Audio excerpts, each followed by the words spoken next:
Hello प्यारे बच्चों, कैसे हैं सभी।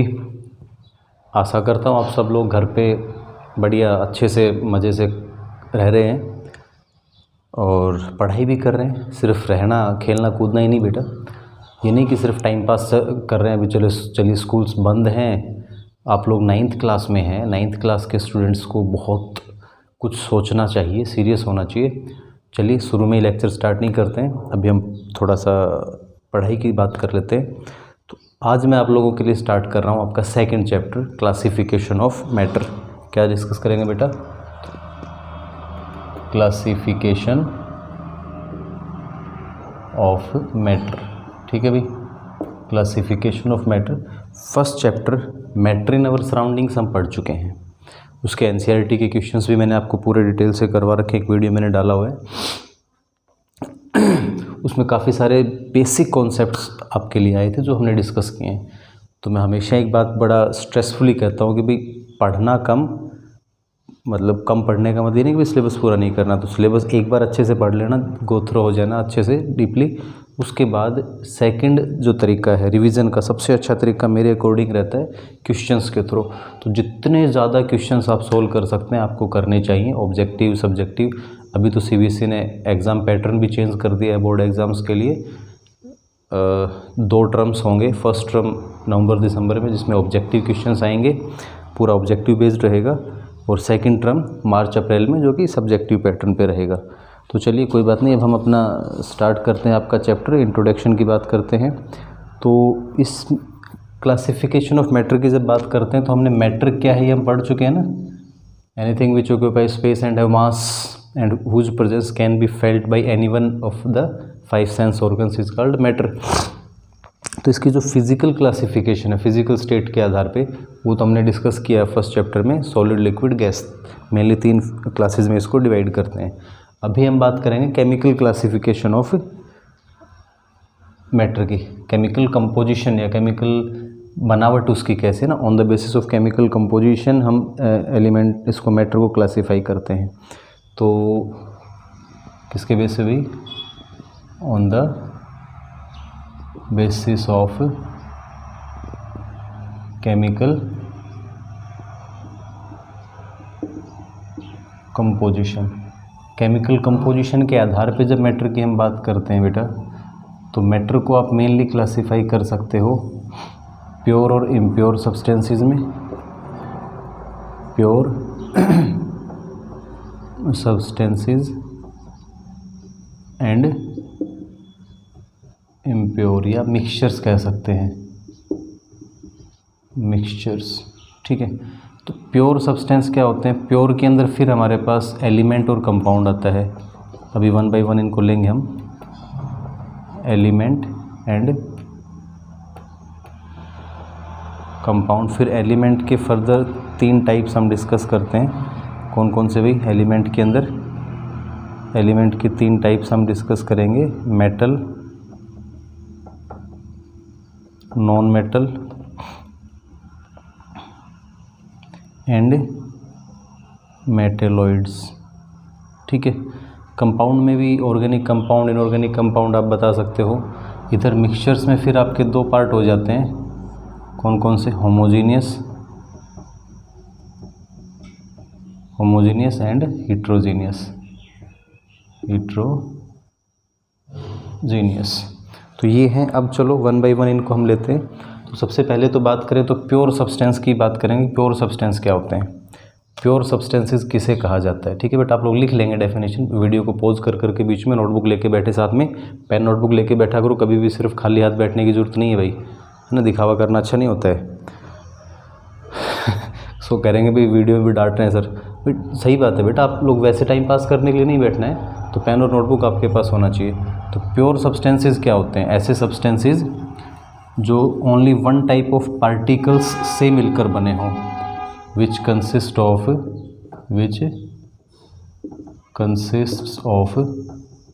ओनली 1 टाइप ऑफ पार्टिकल्स में एटम भी आते हैं, मॉलिक्यूल भी आते हैं, आयंस भी आते हैं। तो इनके बारे में हम नेक्स्ट चैप्टर में डिस्कस करेंगे, एटम, मॉलिक्यूल वगैरह, आयन वगैरह क्या होते हैं। अब चलिए, तो प्योर का मतलब जो जिसमें सिर्फ एक जैसा सामान हो ना, एक जैसा कोई सब्सटेंस है, वन टाइप का है, तब उसको प्योर कहेंगे हम। फिर प्योर के अंदर पहला पार्ट हम लेते हैं एलिमेंट। क्या ले रहे हैं भाई, चलो इसको मैं पूरे को हटा लेता हूँ। एलिमेंट, तो एलिमेंट किसे कहेंगे अब हम, एलिमेंट क्या होगा, आसान है। एलिमेंट आपने देखे बहुत सारे elements. Element which consist of, देखो simple definition, which consists of only one type of atoms. ध्यान रखना, बहुत इंपॉर्टेंट चीज़ बता रहा हूँ, only one type of atoms. For example आपने यदि कोई लोहे की कील ली है ना, लोहे की कील, मैं कह रहा हूँ लोहे की कील, तो कोई तुमसे पूछे या मैं पूछ रहा हूँ कि उस लोहे की कील में क्या है, वो किससे बनी है, तो आप क्या बताओगे कि वो किससे बनी है, लोहे के, आयरन एटम्स, Fe उसका सिंबल होता है, तो Fe एटम्स से बना है क्या, लोहे की कील। यदि कोई सोने का टुकड़ा हो, if we have a piece of gold, then if anybody ask that which type of atoms this piece consist of, तो आप क्या बताएंगे भाई, सिंपल है, वो किससे बना है, लोहे की एटम्स, सॉरी गोल्ड का पीस है, तो the piece of gold consist of gold atoms. Okay, तो in this way you can easily answer that what is element. The substances which consist of only one type of atoms are called elements. ठीक है बेटा, इसमें आप जैसे for example यदि हम कहना चाहें तो आप nitrogen, hydrogen, oxygen, sulphur, sodium, iron, copper, निकल, जिंक, बहुत सारे एग्जांपल्स आप दे सकते हैं।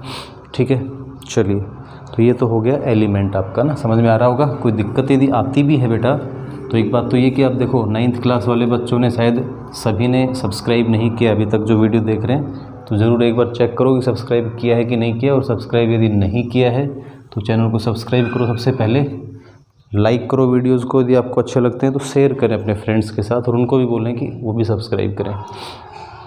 तो एलिमेंट की टाइप्स की बात करें, एलिमेंट क्या होता है और एलिमेंट क्या है, तो हमने डिस्कस कर लिया। इसकी टाइप्स में सबसे पहले मेटल्स की कुछ प्रॉपर्टीज़ तो आसान है, जैसे they have lustre, shiny surface, चमकदार। धातुएं कैसी होती हैं, चमकदार होती हैं। धातुओं के अंदर क्या होती है भाई, उनके अंदर चमक होती है ना,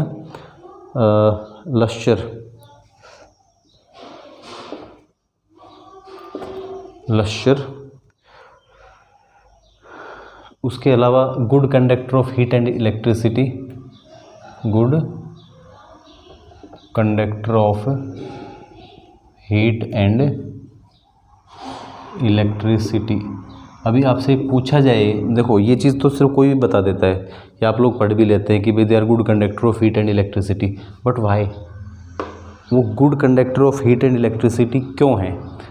ठीक है, तो उसका कारण है कि वहाँ पे कुछ इलेक्ट्रॉन, फ्री इलेक्ट्रॉन्स प्रेजेंट होते हैं। तो क्या बताओगे, due to presence of free electrons.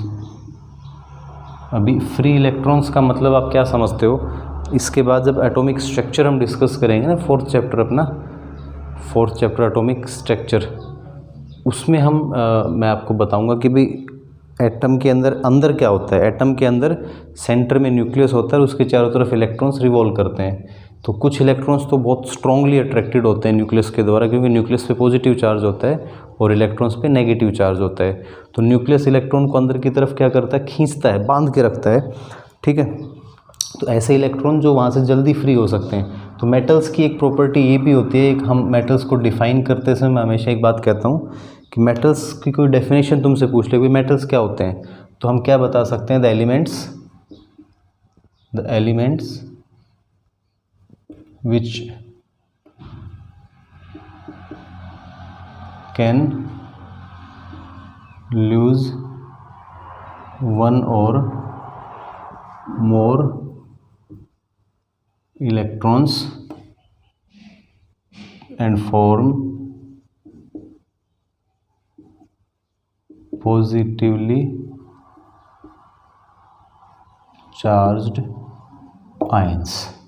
ऐसे एलिमेंट जो इलेक्ट्रॉन छोड़ सकते हैं, एक या एक से ज़्यादा इलेक्ट्रॉन छोड़ सकते हैं, छोड़ वही पाएगा जिसके पास कुछ ज़्यादा होंगे या फ्री होंगे उन इलेक्ट्रॉन्स पे, सबसे बाहर वाले इलेक्ट्रॉन्स पे यदि न्यूक्लियस का फोर्स ऑफ अट्रैक्शन कम है तो वो एलिमेंट इलेक्ट्रॉन छोड़ सकते हैं, इसलिए उनको हम, और जब इलेक्ट्रॉन निकलेंगे तो उसके अंदर फिर क्या हो जाएगा, पॉजिटिव चार्ज। शुरू में जब एटम के अंदर पॉजिटिव और नेगेटिव इक्वल होते हैं तो हम कह रहे हैं कि भाई इलेक्ट्रॉन चले जाएंगे बाहर, कुछ नेगेटिव चार्ज कम हो जाएगा तो पॉजिटिव चार्ज बढ़ जाएगा, इसलिए पॉजिटिवली चार्ज्ड आयंस बनते हैं। ठीक है भाई, तो ध्यान रखना, metals are good conductor of heat and electricity, they are malleable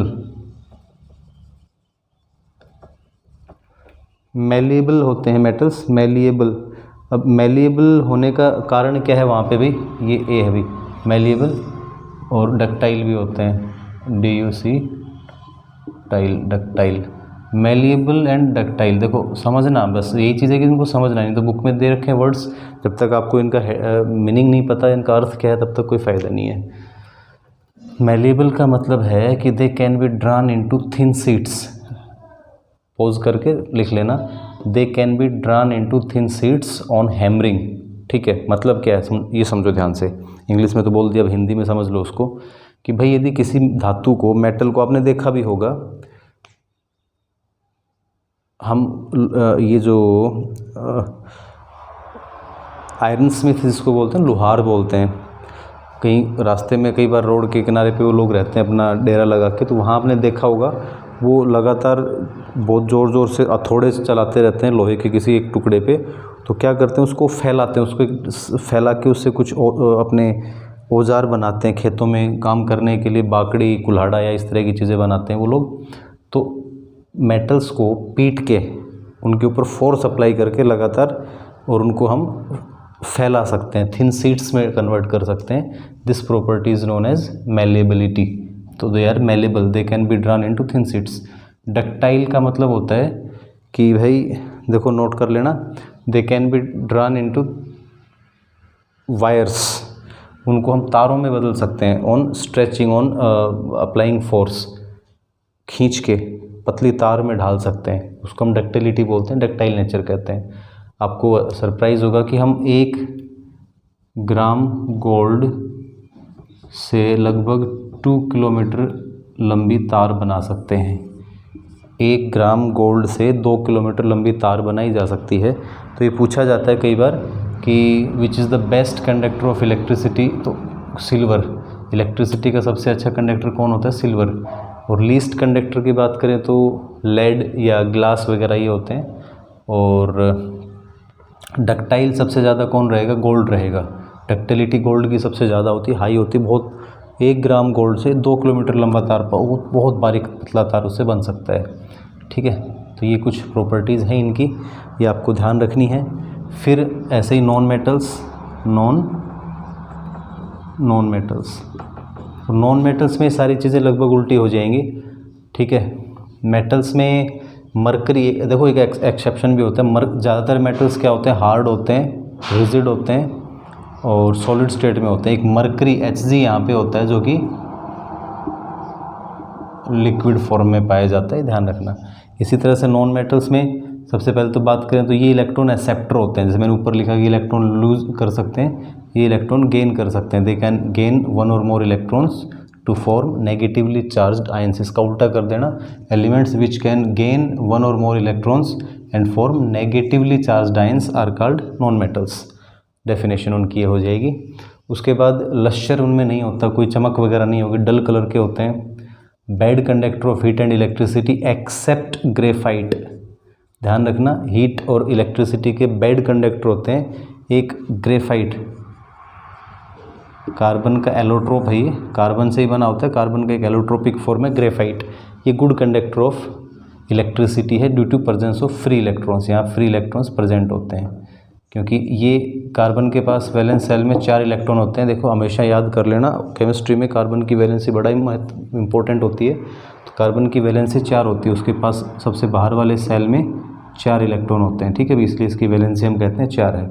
लेकिन ग्रेफाइट के अंदर कार्बन 3 ही बॉन्ड बनाता है, हर कार्बन 3 बॉन्ड बनाएगा। बस ये ध्यान रखने वाली बात ये है कि ग्रेफाइट में कार्बन 3 बॉन्ड बनाता है, हर कार्बन 3 बॉन्ड बनाता है, इसलिए सभी के पास 1 इलेक्ट्रॉन वहाँ फ्री बच जाता है। इसलिए ग्रेफाइट क्या है, इलेक्ट्रिसिटी का गुड कंडक्टर होता है।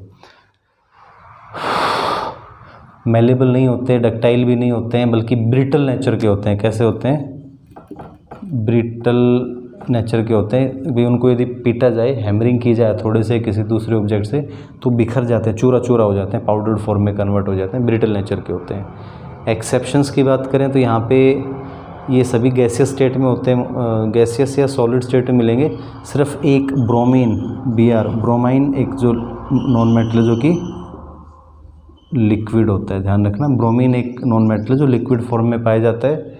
और आयोडीन एक नॉन मेटल है, आयोडीन सॉलिड होता है लेकिन उसमें थोड़ा सा साइनी सरफेस हो, सिल्वर की तरह, चांदी की तरह थोड़ा साइनी चमक भी उसमें होती है। तो ये कुछ इसमें एक्सेप्शंस हैं, ये ध्यान रखना है, ठीक है। तीसरा पार्ट फिर आता है मेटेलॉइड्स। क्या आता है बेटा?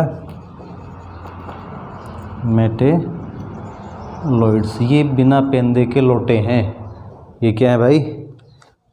बिना पेंदे के लोटे, मतलब गोल मोल, इधर भी कहीं भी लुढ़क सकते हैं इधर उधर।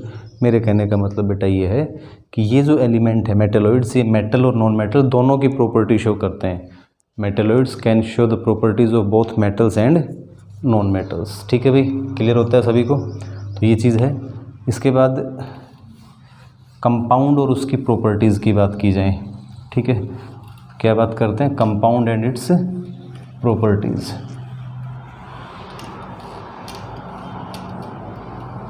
चलिए, ओके, थैंक यू।